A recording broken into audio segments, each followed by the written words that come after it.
কোন রাজনৈতিক দল নিজেদেরকে খুব এত বড় মনে করেন, নির্বাচনের আগেই মনে হয় যেন তারা ক্ষমতায় চলে গেলেন। 47-এর সীমানাটা রবার দিয়ে মুছে ফেললে ভালো হতো। যে রাষ্ট্র কাঠামোয় যারাই নির্বাচিত হয়ে যাবেন তারা আর নতুন করে ফ্যাসিস্ট হবে না, নতুন কোনো হাসিনার পয়দা হবে না, এমন একটি রাষ্ট্র কাঠামো রাজনৈতিক এবং সাংবিধানিক সংস্কারের মধ্য দিয়ে তৈরি করতে হবে। ইনক্লুসিভ আওয়ামী লীগ, রিফাইন্ড আওয়ামী লীগ, অংশগ্রহণমূলক নির্বাচনের নামে আবার আওয়ামী লীগকে তারা নির্বাচনে এবার আনতে চায়। আমরা পরিষ্কার বলতে চাই, আধিপত্যবাদী ভারত, শেখ হাসিনা এখান থেকে জনরোষে জীবন নিয়ে পালিয়ে গিয়ে যে দিল্লিতে আশ্রয় নিল, এত বড় বিপ্লব, এত বড় গণবিস্ফোরণ জানার পরেও এই আধিপত্যবাদী শক্তি যে ফ্যাসিস্টের প্রেতাত্মাকে আশ্রয় দিল, তারাও তো এই আধিপত্যবাদী শক্তি হিসেবে আবার প্রমাণ দিল যে তারা এই দেশের মানুষের গণ আকাঙ্ক্ষার সাথে তারা বিরোধিতা করেছে, যুদ্ধ ঘোষণা করেছে। সব দেশ দুনিয়ার প্রতিবেশীর সাথে সুসম্পর্ক রাখতে চায়, কিন্তু তার জন্য শর্ত হলো সে সম্পর্ক হওয়া দরকার সমতার ভিত্তিতে, ন্যায্যতার ভিত্তিতে। আপনি শুধু আপনারটাই নিয়ে যাবেন। আওয়ামী লীগের শাসনের আমলেই তো শেখ হাসিনাই বলতো যে আমরা যা ভারতকে দিয়েছি অনেক কিছু দিয়ে দিয়েছি। তো তারা আমাদের দেশটাকে স্বাধীন মনে করে না। তাদের বুদ্ধিজীবীরা বলতো যে 47-এর সীমানাটা রবার দিয়ে মুছে ফেললে ভালো হতো। ফলে এরা আমাদেরকে একটা অঙ্গরাজ্যের মতো মনে করে।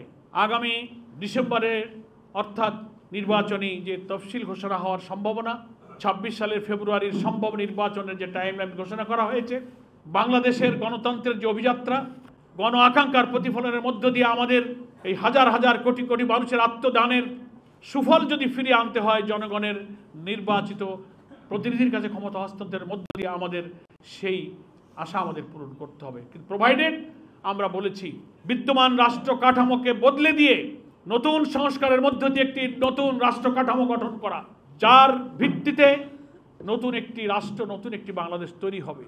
যে রাষ্ট্রযন্ত্র, যে রাষ্ট্র কাঠামোয় যারাই নির্বাচিত হয়ে যাবেন তারা আর নতুন করে ফ্যাসিস্ট হবে না, নতুন কোনো হাসিনার পয়দা হবে না, এমন একটি রাষ্ট্র কাঠামো রাজনৈতিক এবং সাংবিধানিক সংস্কারের মধ্য দিয়ে তৈরি করতে হবে। আমাদের এই অন্তর্বর্তীকালীন সরকারের প্রধান নির্বাচিত হওয়ার পরে জাতির কাছে কিন্তু সেই প্রতিশ্রুতি দিয়েছিলেন যে আমরা রাষ্ট্র ব্যবস্থার এমন সংস্কার করব যে সংস্কার করার মধ্য দিয়ে জনগণের আশা আকাঙ্ক্ষার প্রতিফলন হবে। ফলে এই সরকার যেমন জন আকাঙ্ক্ষার প্রতিফলন, আগামী নির্বাচনে তার প্রতিফলন ঘটতে গেলে জুলাই সনদের মধ্য দিয়ে বাংলাদেশের রাজনৈতিক দলগুলো ঐক্যমত্য কমিশনে 3 মাস ধরে চেষ্টা করে যেসব সাংবিধানিক রাজনৈতিক বিষয়ে একমত হয়েছেন,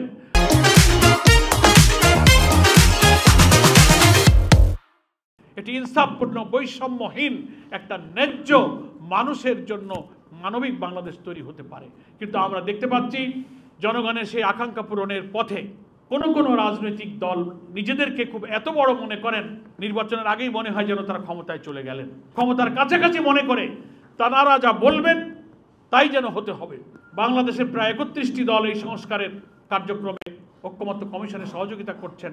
25-26টি দলের যে সংস্কার প্রস্তাবে ঐক্যমত্য হয়েছে, বাকি গুরুত্বপূর্ণ কিছু মেজর জায়গায় কিছু দলের আপত্তির কারণে এই প্রচেষ্টা এখনো সফলতা দেখতে পাচ্ছে।